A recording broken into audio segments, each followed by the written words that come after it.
Good morning. Our next case is LC versus the Florida Department of Children and Families. Good morning, Your Honor. May it please the court?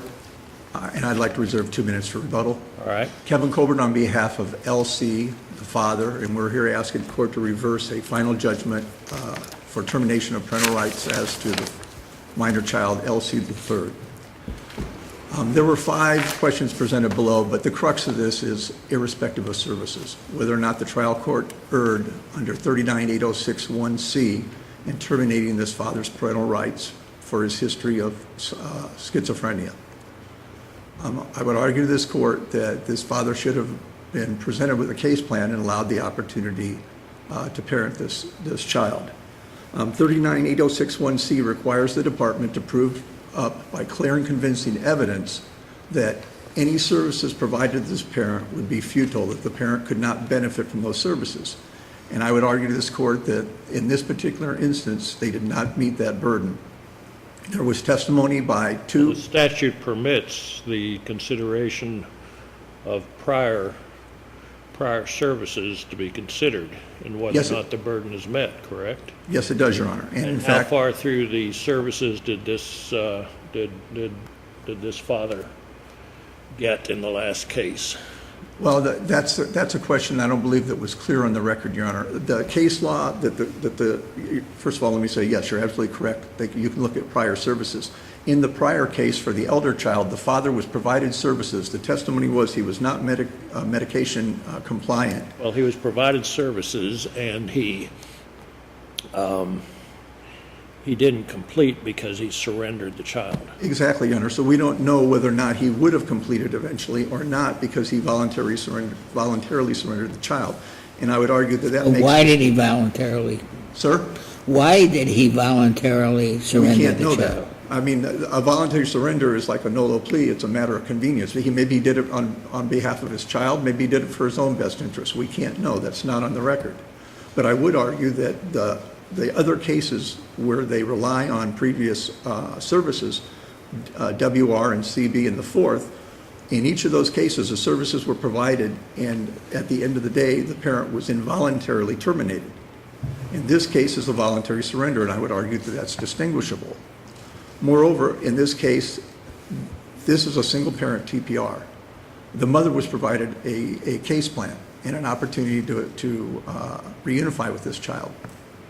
The testimony of the experts by the department was Dr. Jean and Dr. Malik. Dr. Malik said that based on what she knew, she saw the father with the child the day before and he was appropriate, although hesitant, that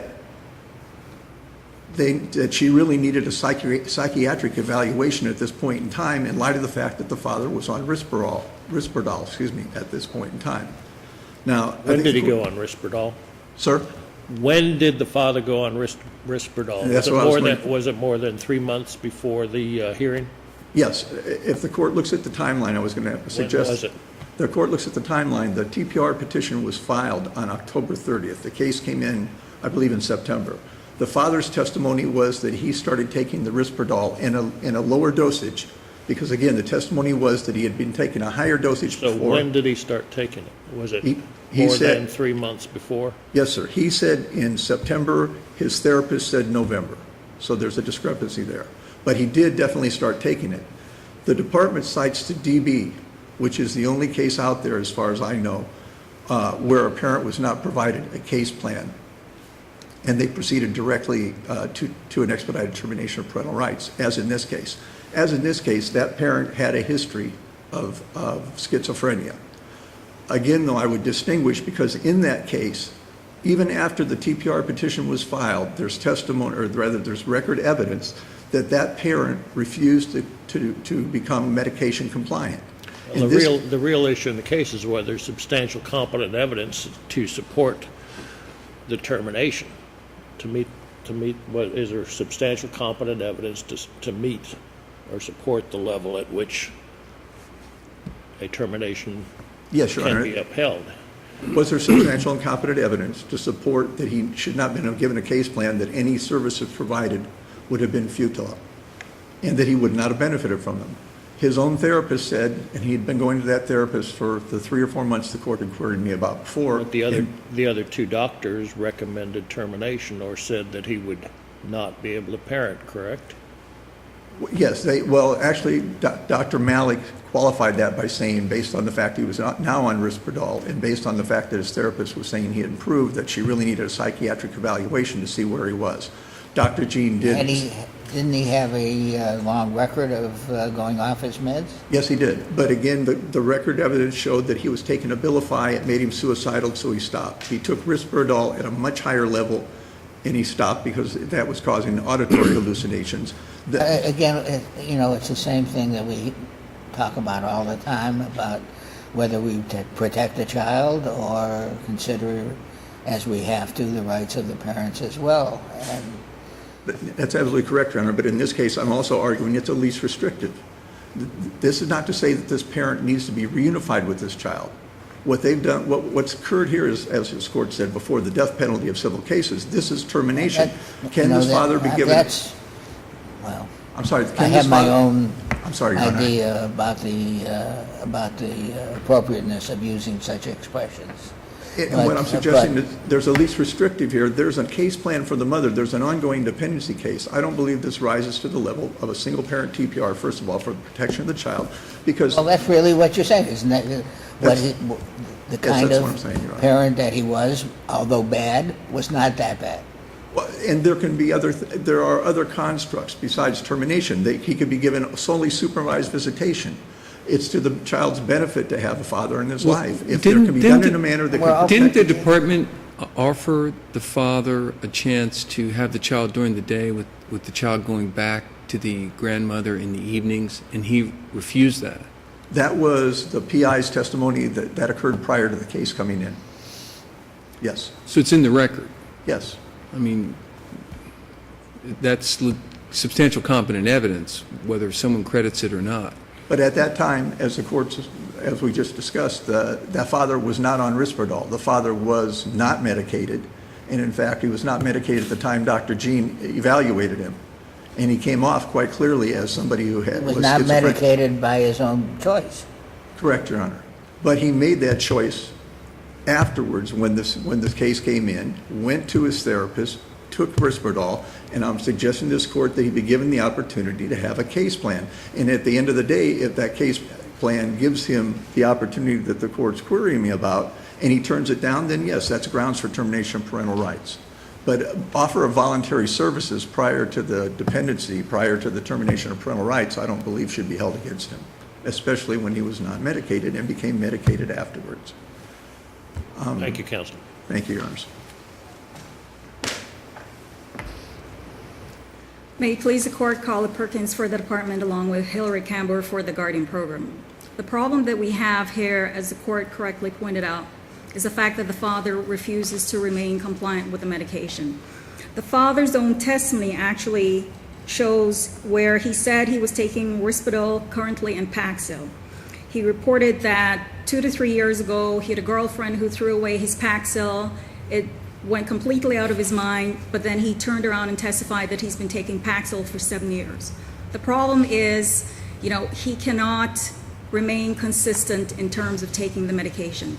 As Dr. Jean correctly pointed out, if there is a problem with one medication, you go back to the psychiatrist, you report the problem, and then they change because there's a trial and error period here.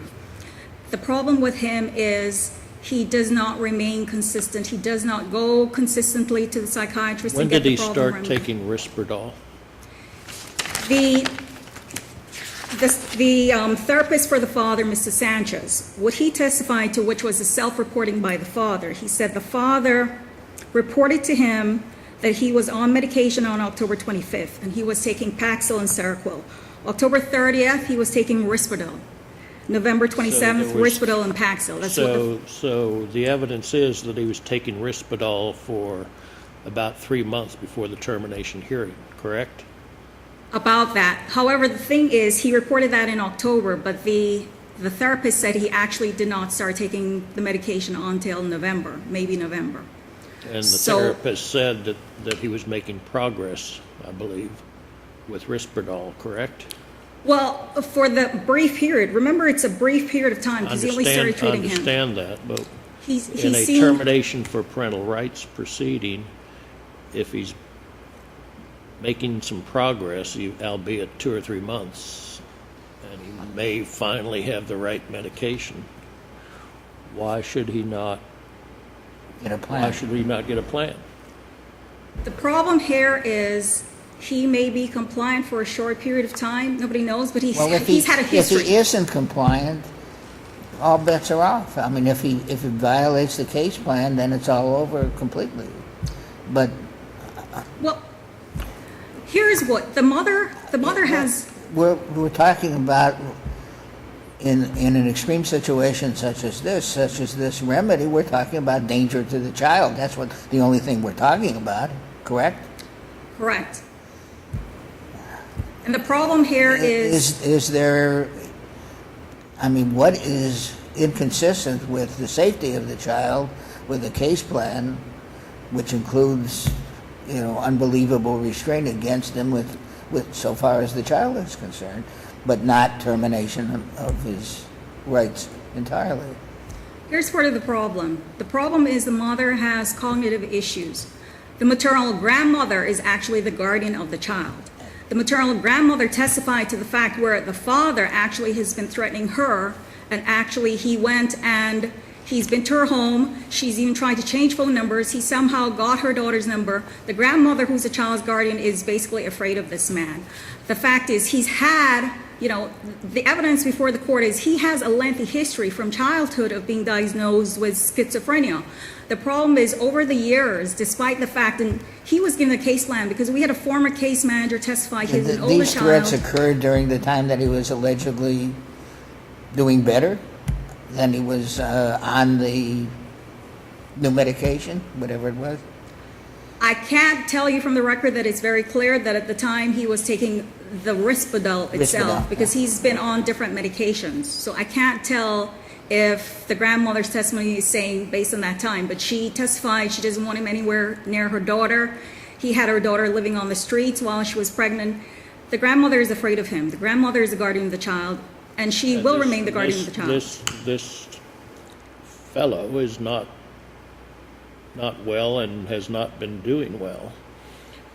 And I suppose the state has some obligation to try to make them well enough to parent if they can, but it's from what I read, a very difficult task. And maybe they've finally got it. Why not give them a case plan? Part of the problem that I'd like to point out also, if you look at the testimony of Dr. Jean, who actually did the psychological eval on him, Dr. Jean testified to the fact that he's not psychiatrically stable, and she did the eval on him October 23rd and 30th of 2012. So her actual eval was at the time when he had started seeing the therapist, because he started seeing the therapist September of 2012. Right around the time he started taking Risperdal. Supposedly, right. Supposedly he claimed he was, but she said he's not psychiatrically. Did she say that his parental rights should be terminated, in her opinion? What was her final conclusion? Her testimony was that she does not feel that he can parent because of his lack of compliance with medication, because she says his Parent history. period, or parent in the future, parent presently? What did she say? Presently or ever? Well, she said in this case here that it was not safe because even if he was medically compliant now, she said his history was one of non-compliance. And she said part of the problem for her also was his aggression towards the mother and to the grandmother. And she felt Did you that... say depression or aggression? Aggression, sorry. So Dr. Jean opined that basically even though he may have been taking medication at the time, because of his history and the fact that even during the evaluation with him, he told her that he wasn't even sure that he had been correctly diagnosed. So we have an expert who looks at that, who talks about the fact that Who said precisely that his rights, in their opinion, his rights should be terminated? Did Dr. Malik say it? Dr. Malik testified, this was her testimony. She said that even though the father clearly loves his children, his major problem, which is the major problem for schizophrenics, is that they can't differentiate reality from imagination. She opined that this was the father's greatest impediment in his ability to parent. She did not feel that he could parent because he has unrealistic perceptions, and that impacts his ability to parent. So she says, even though he loves his child, the fact is he can't always tell you what's real and what's not real. And she says that's the problem with him, where when you have someone who has that debilitating kind of illness, and if they don't remain medication compliant, and he's with the child's at risk. The real question, as I asked your opposing counsel, is whether or not there's competent, substantial evidence to support the judge's conclusion, the trial judge's conclusion, that there should be a termination. Correct? There is beyond competent, substantial. The court heard from Dr. Jean, Dr. Malik. The court also heard from Dr. Morgan from the Mailman Center, who testified to services even being provided to the father a couple of years ago. And the fact is the father wasn't interested in the services. He wanted them to help him to write a book and get him help with his music business. The trial court can conclude, even if there is no opinion evidence that there should be termination, the court can conclude that there should, just based upon the facts and applying the facts to the case law? I'm sorry, I didn't hear everything. The court can conclude just without whatever, even without opinions. Is there any support for any case law support that the court can terminate based upon facts without the opinion of any expert that termination should occur? Well, DB supports the court's finding. This case, actually out of the fourth, which is a 2012 case, actually supports it. And what you have there is what you have here. And a point that the fourth district made in their case is court-appointed psychologists testified at trial that the father did not fully understand his illness and the importance of his medication. You know, I pointed that line from that case because, yes, even though we had experts, we still had the CPI who testified. We had the guardian ad litem who was involved in the case. The fact was the court had tested the father that morning, and he tested positive for alcohol. And part of the testimony before the court, which came from Dr. Jean, is the fact that the alcohol affects the impact of the medication on him.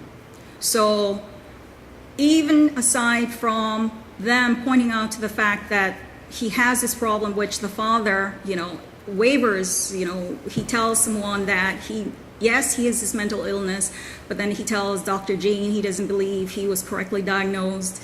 He just is inconsistent. He's inconsistent with taking medication, and we're taking a risk to say that he will remain medication compliant on this specific. It's always a risk. There's always, in every single case, there's a risk of some kind, and the question is balancing the risk against the rewards, so-called. Right. We have the child. But this is not a termination after in the ordinary course of events, as we know. It's a express proceeding here. That's the issue. The DCF determined that the case plan was simply not going to work. Correct, because of the fact of his history. We looked at the history in the 2010 case, which wasn't that far away. Is there any evidence as to why he surrendered the child? The first child? What's that? The first child, because that's a different child. First child, yeah. Where he has different children. Okay. That I don't know. Okay. I think usually they surrender for various reasons. Was his testimony at the hearing itself, didn't that indicate some delusions?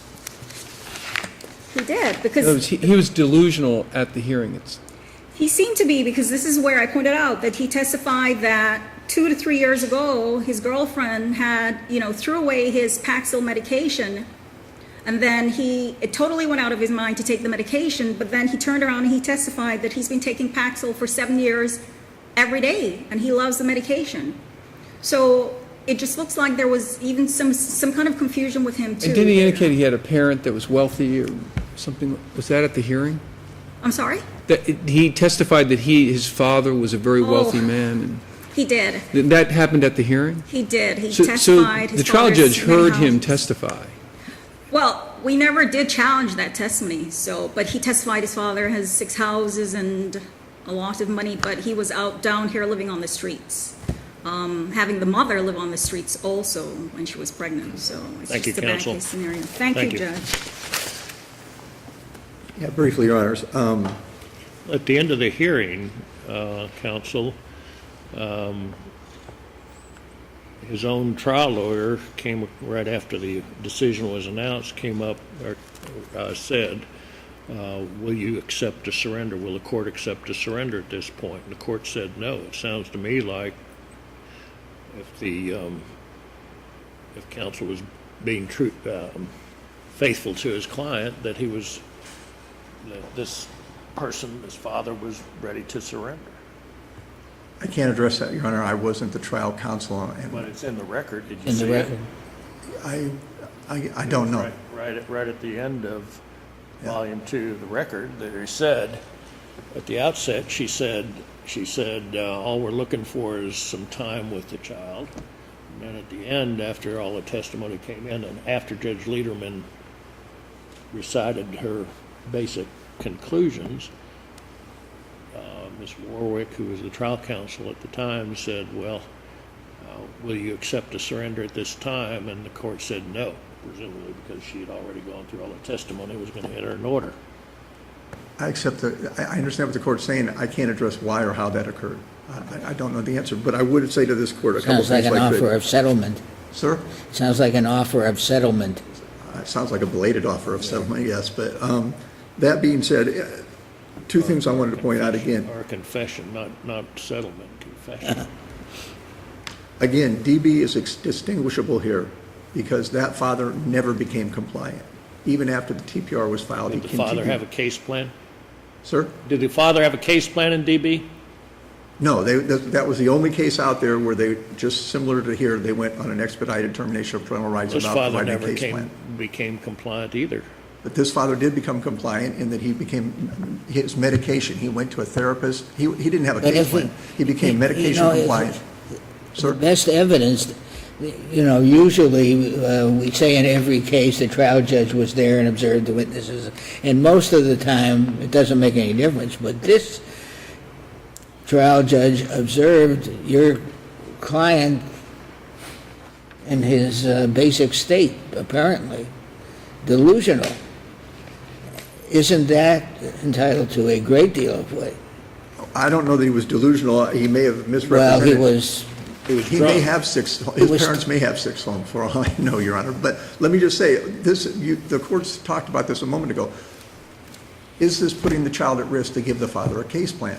This is an expedited TPR where they shortcutted the ability of this father to try to comply. If this were after the day after he didn't take his med on the case plan and was terminated, there wouldn't be a case, you admit. True. So that's what, the fact that they didn't bother to go through those motions is why there's a case. Two other things. In response to Judge Shepard, quickly. Two other things in 1 minute. In response to Judge Shepard, yes, I believe that they do require an expert to say that the father's not amenable to services. And as for my best case on this, I would argue to the court, ME out of this court is the best case. In that case, you reversed a TPR because the therapist testified there. She seems to, as to the mother, she seems to have gained some knowledge and awareness with regard to parenting skills and appropriate behaviors toward the child. With regard to treatment, characterological pathology, as is evidenced by this mother, takes a long time to resolve, if ever resolved. That alone was enough for this court to reverse, and I would argue that there is not Thank you, substantial counsel. incompetent evidence. We'll be Thank in you, Your Honors. recess. All rise.